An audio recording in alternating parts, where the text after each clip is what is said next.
cielos. ¿Sabe cuál es el pecado que manda más gente al infierno? No es la mentira, ni el asesinato, ni la violación, ni el adulterio, ni el robo, ni las perversiones sexuales, ni el orgullo, ni la arrogancia, ni la falta de misericordia. El pecado que más gente manda al infierno es la incredulidad. Jesús murió por todos los otros pecados. En Juan 3:18 leemos: el que en él cree no es condenado, pero el que no cree ya ha sido condenado, porque no ha creído en el nombre del unigénito Hijo de Dios. Es la incredulidad el pecado que cierra las puertas de los cielos. Jesús dijo: si puedes creer, al que cree todo le es posible. Y en el plano espiritual, si usted no cree, nada será posible. La Biblia dice, tanto en el Antiguo como en el Nuevo Testamento, que más el justo por la fe vivirá. Así como usted vive físicamente al respirar y al ser nutrido por los alimentos que consume, usted vive espiritualmente por la fe. Recuerde entonces que todas las cosas son posibles para aquel que cree. Bien, veamos lo que dice Romanos capítulo 10 y desde el verso 11. Pues la Escritura dice: todo aquel que en él creyere no será avergonzado, porque no hay diferencia entre judío y griego, pues el mismo que es Señor de todos es rico para con los que le invocan, porque todo aquel que invocare el nombre del Señor será salvo. ¿Cómo pues invocarán a aquel en el cual no han creído? ¿Y cómo creerán en aquel de quien no han oído? ¿Y cómo oirán sin haber quien les predique? ¿Y cómo predicarán si no fueren enviados? Como está escrito: cuán hermosos son los pies de los que anuncian la paz, de los que anuncian buenas nuevas. Mas no todos obedecieron al Evangelio, pues Isaías dice: Señor, ¿quién ha creído a nuestro anuncio? Así que la fe es por el oír, y el oír por la palabra de Dios. Hay varias cosas que quiero sembrar en su corazón hoy, y oro que el Espíritu Santo las selle en su alma y las escribe en forma indeleble en las páginas de su vida cotidiana. Escuche, si usted todavía no es salvo, necesita desesperadamente creer en Dios. Oh, las bendiciones de Dios que vendrán a su vida si usted aprende a creer en Dios. Ore creyendo y recibirá. Ore dudando y nada tendrá. Es absolutamente necesario que usted aprenda cómo creer en Dios. Por eso, tenga su Biblia abierta en Romanos capítulo 10 y descubramos las lecciones que están ahí para enseñarnos cómo tener una fe eminentemente bíblica. Lo primero que deseo que note es lo que voy a llamar la realidad de la fe bíblica. Mire Romanos 10:11. Pues la Escritura dice: todo aquel que en él creyere. Por favor, subraye la siguiente frase: no será avergonzado. ¿Quién no será avergonzado? El que creyere en él. La fe, para que sea real, debe ser depositada en la persona o cosa adecuada. Estoy hablando de la realidad de la fe. Ahora usted sabe que hay personas que seguramente le dirán: solo tenga fe, solo crea. Cuando una persona me dice solo tenga fe o solo crea, la primera pregunta que se me viene a la mente es: ¿fe en qué? ¿Creer qué? No hay ningún poder en solo la fe. No crea que hay algo místico o mágico en solo creer. Anote lo siguiente en forma muy clara: su fe no es mejor que el objeto de su fe. La fe en algo inadecuado es muy peligrosa. Escuche, no es la fe la que mueve montañas, es Dios quien las mueve. Busque Marcos capítulo 11, verso 22. Respondiendo Jesús les dijo: tened fe en Dios. Hay muchas personas que piensan que la fe es pensamiento positivo. Pero quiero decirle que la fe bíblica no es pensamiento positivo. Que la fe bíblica le ayuda a pensar positivamente. Eso es diferente. Y por supuesto, no hay nada de malo en pensar positivamente. Pero muchas personas piensan que hay algo mágico o místico en solo creer. La realidad de la fe bíblica la encontramos en Romanos 10:11. Todo aquel que en Él, esto es, en Jesús, todo aquel que en Él creyere no será avergonzado. Su fe no es mejor que el objeto de su fe. Ahora, si para usted la fe es solo pensamiento positivo, ¿sabe lo que le va a pasar? Usted se desanimará, porque habrá momentos en que trate de pensar positivamente, pero le será imposible hacerlo. Un pequeño niño vino donde su papá y le dijo, papi, creo que fallé en el examen de aritmética. Y el papá le respondió, vamos, hijo, tienes que pensar positivamente. Y su hijo le contestó, oh, sí, papi, positivamente sé que fallé. Si usted se mira a usted mismo internamente y luego trata de pensar positivamente, en vez de encontrar motivación que le anime, encontrará desánimo, porque no tomará mucho tiempo en que usted se dé cuenta que no tiene lo que se necesita para reemplazar el desánimo. Y le diré algo más. Si usted pone fe en la fe, será un blanco perfecto para el diablo. El diablo vendrá y le dirá, no eres lo suficientemente bueno para salvarte. Y usted le responde, lo sé, pero no tengo ninguna fe en mí mismo. Y el diablo le dirá, además hay hipócritas en la iglesia. Y usted dice, sí, pero yo no estoy poniendo mi fe en los hipócritas, yo confío en el Señor. Y el diablo insiste, y si es así, ¿por qué no te sientes bien? Pero es que yo no confío en mis sentimientos, yo confío en el Señor. ¿Piensa usted que el diablo le dejará en paz? Mi amigo, de ninguna manera. Él volverá al ataque y le dirá, dices que confías en el Señor, pero ¿cómo sabes que tu fe es lo suficientemente buena? ¿Cómo sabes que tu fe es fuerte? ¿Cómo sabes que tu fe es la fe verdadera? Amigos, si usted no tiene cuidado, ese es el argumento más sucio del diablo. Pero mucha gente le presta atención. Cuando el diablo le haga dudar con esas mentiras, usted dígale, mira, diablo, yo no estoy poniendo mi fe en la fe. Mi fe está en Jesús. Ahora, hay una gran diferencia en eso, porque la fe más pequeña en la persona adecuada es mejor que una fe enorme en la persona equivocada. Nosotros debemos tener fe y creer en Jesús. ¿Sabe lo que la Biblia dice en Hebreos 12:2? Puestos los ojos en Jesús, el autor y consumador de la fe. Subraye esa frase, puestos los ojos en Jesús. No dice, puestos los ojos en sus ojos. No ponga su fe en la fe.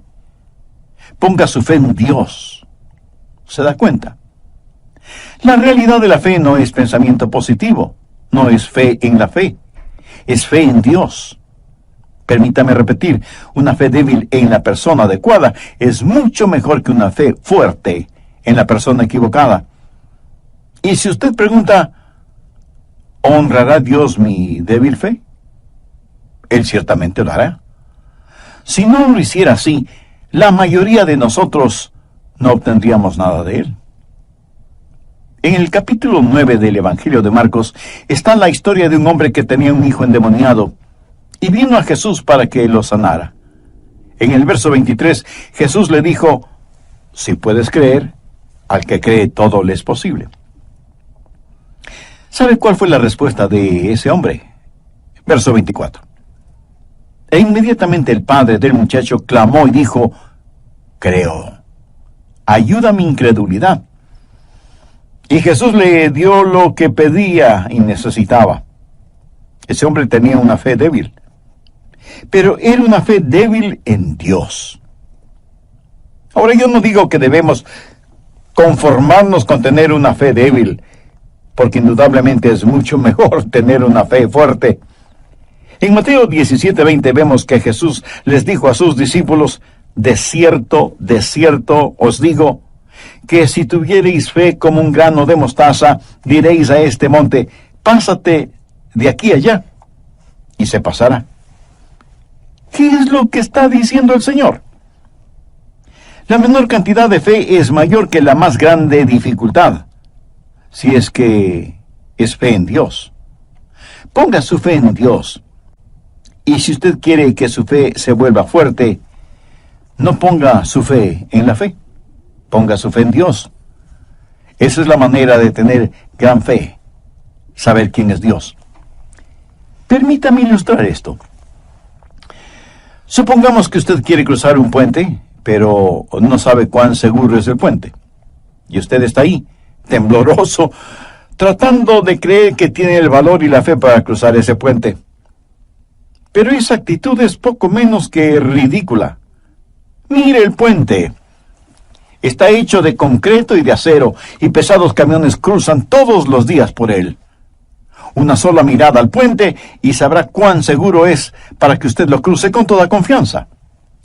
Cuando usted sabe, ve y conoce quién es Dios, no pone su fe y creencia en sentimientos positivos. No pone su fe en la fe, usted pone su fe en Dios, y su fe crecerá. Hace ya algunos años, en la parte norte de los Estados Unidos, donde nace el río Mississippi, durante el invierno, el río se congela. Hubo un hombre que, en vez de cruzar el puente sobre el río, decidió ahorrar camino y cruzar caminando sobre el hielo del río congelado. No vio a nadie más haciendo lo que él iba a hacer, pero parecía que la capa de hielo era lo bastante gruesa como para sostenerle, y comenzó a caminar sobre el hielo. Y estando más o menos a mitad de camino, se dijo, creo que no debía hacer esto. A lo mejor el hielo no sostenga mi peso. Si se rompe el hielo y caigo, nunca nadie sabrá lo que me pasó. ¡Qué tonto soy! ¿Qué hago aquí? Y decidió regresar, caminando suave y lentamente. Luego, para que el peso de su cuerpo se distribuyera sobre el hielo, se acostó con sus brazos y piernas extendidos, impulsándose de regreso poquito a poco, y se decía, «¡Pero qué tonto que fui! ¿Por qué no fui hasta el puente para cruzarlo? Si algo me pasa, mi familia nunca sabrá lo que me pasó». Y comenzó a gemir y a llorar.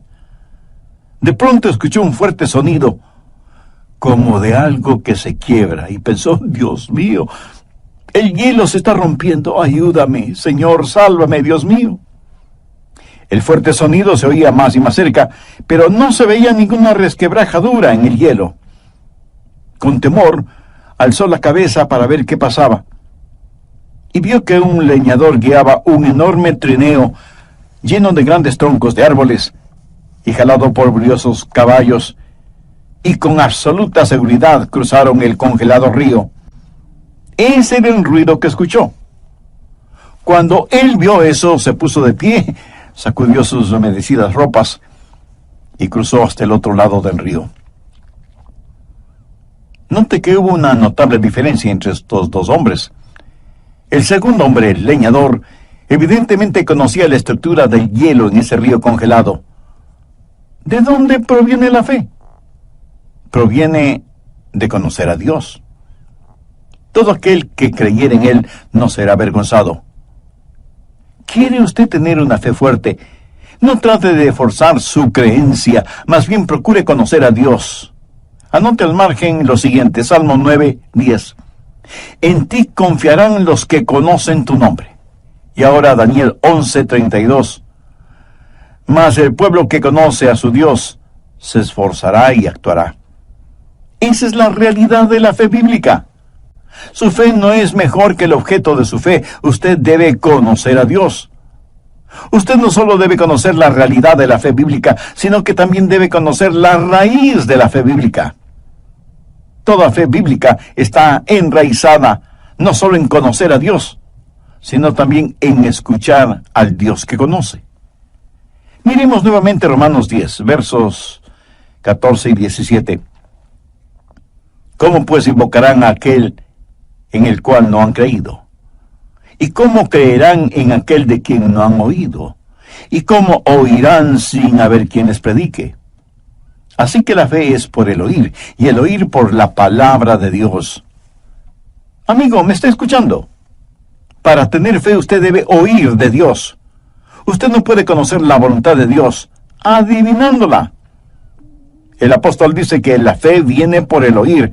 Usted no la produce, ella viene a usted. Dios le da la fe. En Efesios 2, versos 8 y 9 leemos, porque por gracia sois salvos por medio de la fe, y esto no de vosotros, pues es don de Dios. ¿Lo ve? Fe es el regalo de Dios. Gracia es el regalo de Dios, y lo mismo es la fe para recibir la gracia. Filipenses 1:29, porque a vosotros os es concedido a causa de Cristo, no solo que creáis en Él, sino también que padezcáis por Él. Este verso nos dice dos cosas, y voy a escoger una de ellas. La fe nos es dada para creer, y Dios es el dador de la fe. Nadie puede creer en Dios a menos que Dios le capacite para hacerlo. ¿Y cómo Dios le capacita para que crea? Por medio de su palabra. La fe viene por el oír y el oír por la palabra de Dios. Por lo tanto, y contrario a la creencia popular, usted no lo nombra y lo reclama. Dios habla, usted cree y lo recibe. No es que usted lo nombra y lo reclama. El proceso correcto es, Dios le habla, usted lo cree y entonces lo recibe. ¿Qué es lo que dice Hebreos 11:1? Es pues la fe, la certeza de lo que se espera, la convicción de lo que no se ve. Bien, llegamos hasta este punto en nuestro estudio de hoy. Espero que lo que hemos visto hasta aquí le sea de inspiración y de provecho en su vida cotidiana. Antes de terminar, si usted no conoce a Dios, esto de la fe y creer no tendrá mayor sentido porque las cosas de Dios hay que discernirlas espiritualmente. Haré un breve resumen de lo que estudiamos en el programa anterior. Cuando usted va a algún lugar a comprar algo, lo que quiera que compra, lo paga con dinero, dólares, pesos, yenes, eurodólares, lo que sea. Pero nosotros recibimos de Dios fe. Fe es un medio de intercambio. Fe es la más grande posesión que tenemos. Incredulidad es la más grande piedra de tropiezo.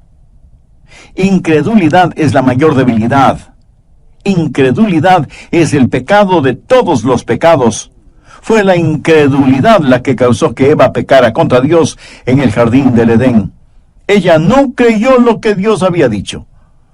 La incredulidad cerró las puertas de la tierra prometida, y la Biblia dice que los israelitas no pudieron entrar debido a su incredulidad. ¿Sabe cuál es el pecado que más manda gente al infierno?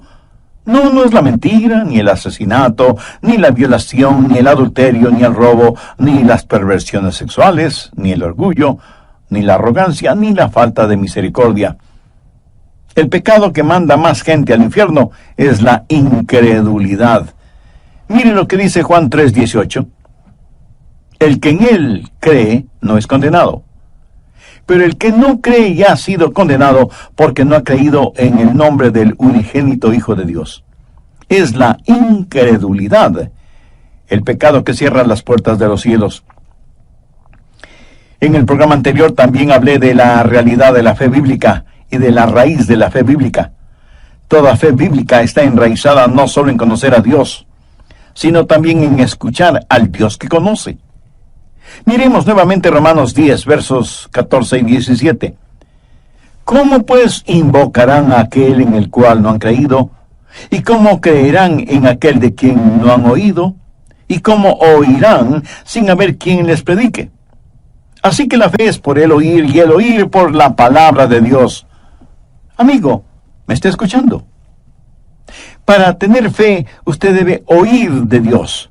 Usted no puede conocer la voluntad de Dios simplemente adivinándola. El apóstol dice que la fe viene por el oír. Usted no la produce, ella viene a usted. Dios le da fe. En Efesios 2, versos 8 y 9 leemos, porque por gracia sois salvos por medio de la fe, y esto no de vosotros, pues es don de Dios. ¿Lo ve? Fe es el regalo de Dios. Gracia es el regalo de Dios. Y lo mismo es la fe para recibir la gracia. Filipenses 1:29. Porque a vosotros os es concedido a causa de Cristo, no solo que creáis en Él, sino también que padezcáis por Él. Este verso dice dos cosas, y voy a escoger una de ellas. La fe nos es dada para creer, y Dios es el dador de la fe. Nadie puede creer en Dios a menos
que Dios le capacite para hacerlo. ¿Y cómo Dios le capacita para que crea? Por medio de su palabra. La fe viene por el oír y el oír por la palabra de Dios. Por lo tanto, y contrario a la creencia popular, usted no lo nombra y lo reclama. Dios habla, usted cree y lo recibe. No es que usted lo nombra y lo reclama. El proceso correcto es, Dios le habla, usted lo cree, y entonces lo recibe. ¿Qué es lo que dice Hebreos 11:1? Es pues la fe, la certeza de lo que se espera, la convicción de lo que no se ve. La palabra esperar significa un deseo intenso, profundo, aunque en nuestros días significa tal vez. Pero en la Biblia no tiene ese significado. Por favor, escúcheme. Esperar en la Biblia significa una seguridad sólida como la roca basada en las promesas de Dios.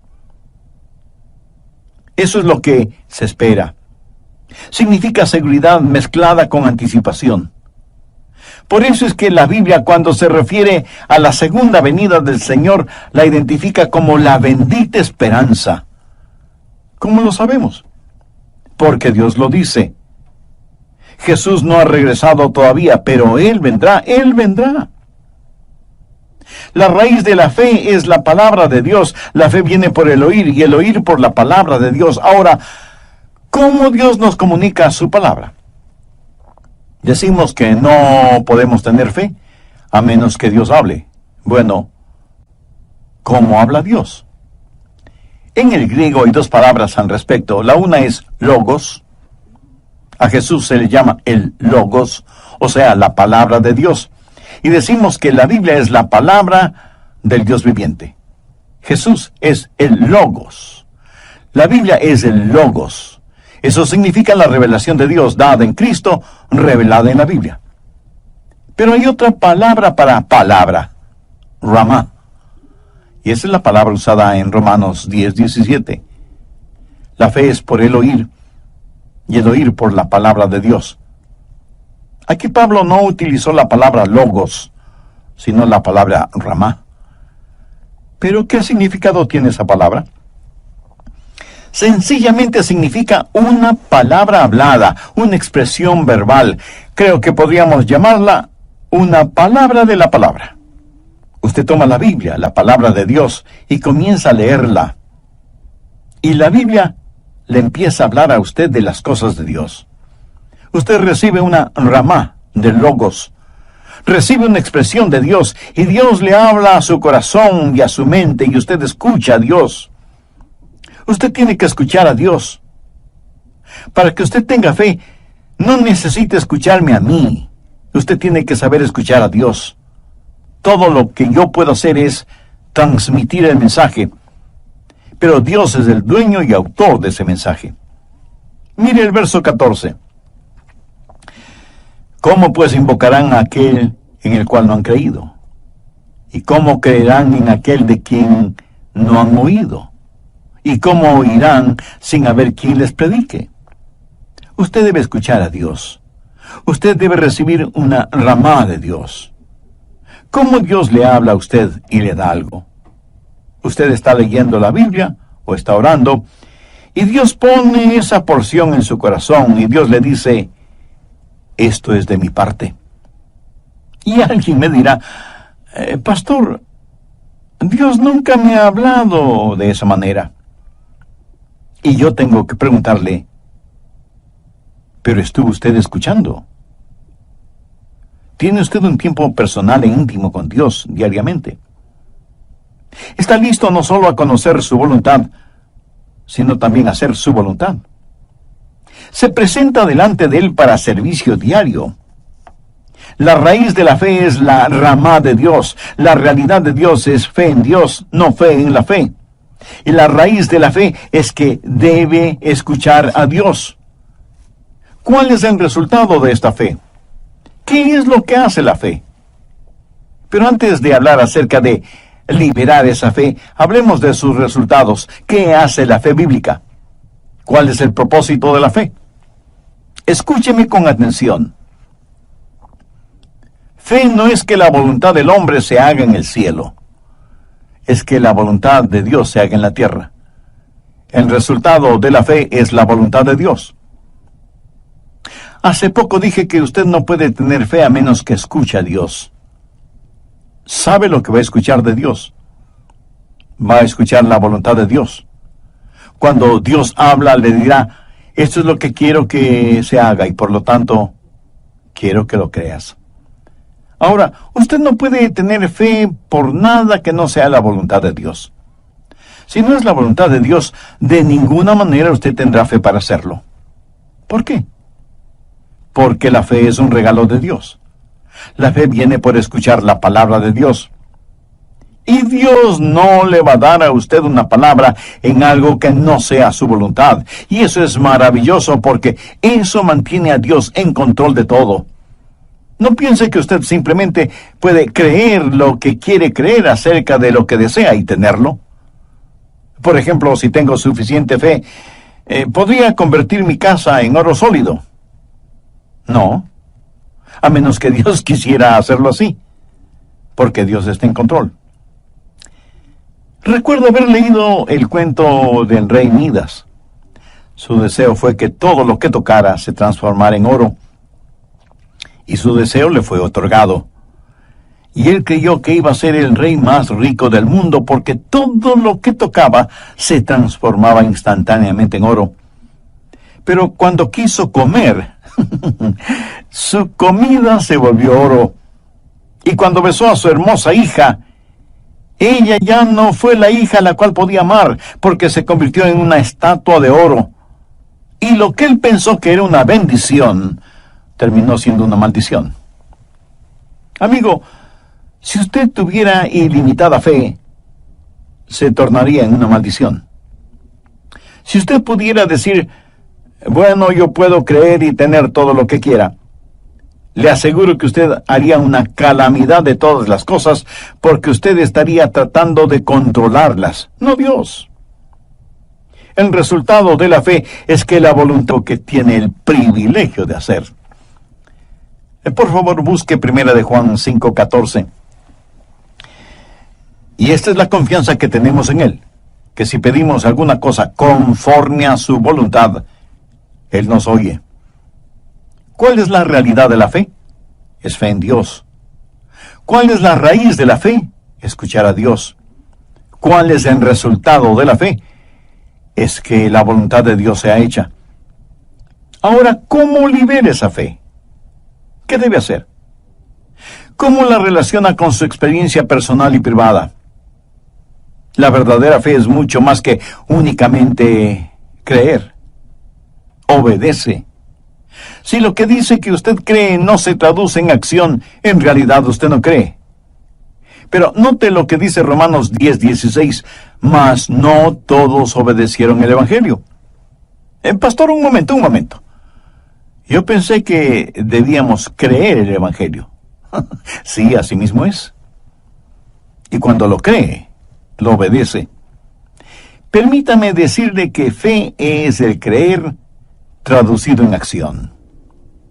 El pastor Rogers, si no puedo creer no es mi culpa, es la culpa de Dios, porque Dios no me ha dado la fe para creer. Usted dijo que nadie puede creer a menos que Dios le hable, y Dios no me ha hablado, por lo tanto no es mi culpa. Mi amigo, tengo algo que decirle. Mire otra vez el verso 16. Mas no todos obedecieron al Evangelio, pues Isaías dice, Señor, ¿quién ha creído a nuestro anuncio? ¿Lo ve? No todos quienes me escuchan son creyentes. Por eso la fe viene por el oír y el oír por la palabra de Dios. Pero digo, no han oído. Sí, lo oyeron, pero no obedecieron. Pero si Dios habló, ¿por qué no obedecieron? ¿Por qué no creyeron? Miremos el verso 21. Pero acerca de Israel dice, todo el día extendí mis manos a un pueblo rebelde y contradictor. Dios está hablando. Dios le tiene a usted escuchando este programa y Dios le dice, te amo. Pero no todos obedecerán al Evangelio. No todos dejarán en libertad a su fe. Dios extiende sus manos, pero hay gente rebelde y contradictoria. ¿Sabe usted lo que significa la palabra contradecir? No es una palabra muy agradable que digamos, porque significa ser obstinado, contencioso.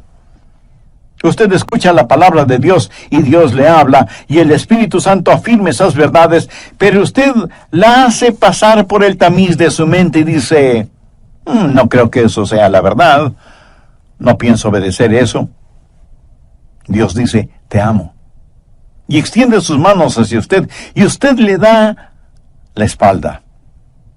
Todo el día extendí mis manos a un pueblo rebelde y contradictor. No todos obedecieron al Evangelio. Usted debe liberar su fe por medio de la obediencia.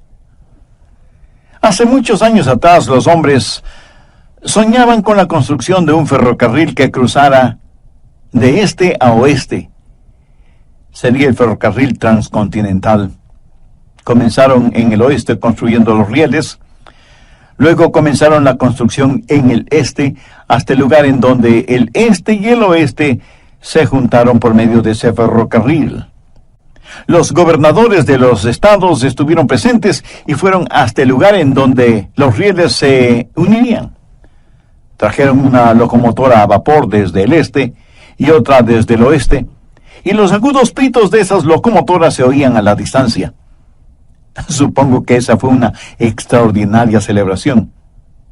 Y una de las cosas que hicieron es que, faltando solo un clavo para asegurar el último tramo de riel, trajeron un clavo de oro y un gran martillo de plata.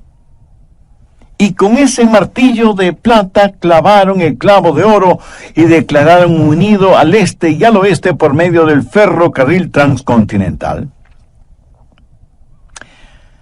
Cuando clavaron a Cristo en la cruz del Calvario, Él hizo mucho más que unir al este y al oeste. Él unió Dios con el hombre. Con una mano Él tomó al hombre pecador y con la otra mano tomó la mano de Dios. Y cuando ellos clavaron esos clavos en sus manos, la única plata fue la de sus lágrimas y el único oro fue el de su sangre. Y en esa cruz, con su sangre, Jesús reconcilió a Dios con el hombre. Si usted va al cielo, y sinceramente anhelo que así sea, usted no llegará ya en el vagón de sus obras. Usted no llegará ya trepando la escalera de la lógica, ni llegará ya en el transbordador de la razón. Usted llegará ya en el ferrocarril de la redención. ¿Cuál es la fórmula? Confiar y obedecer. No hay ninguna otra manera. Para ser felices en Jesús hay que confiar y obedecer. La liberación de su fe es su manera de decir, Dios, creo, y por lo tanto obedezco, te entrego este mismo momento mi corazón. Amigo, si usted confía en Jesús, le prometo, basado en la autoridad de la palabra de Dios, que Él le perdonará, le salvará y le guiará. Porque su palabra dice en Romanos 10:13, porque todo aquel que invocare el nombre del Señor será salvo. Si usted quiere ser salvo ahora mismo, le invito a decir la siguiente sencilla oración conmigo. Dígala en voz alta o en la intimidad de su corazón. Señor Jesús, soy un pecador y estoy perdido. Necesito que me salves, porque yo no puedo salvarme por mí mismo. Tú prometiste salvarme si confiaba en ti. Confío en ti este mismo momento. Y con fe como la de un niño pido que entres en mi corazón y tomes el control de mi vida. Perdóname y sálvame.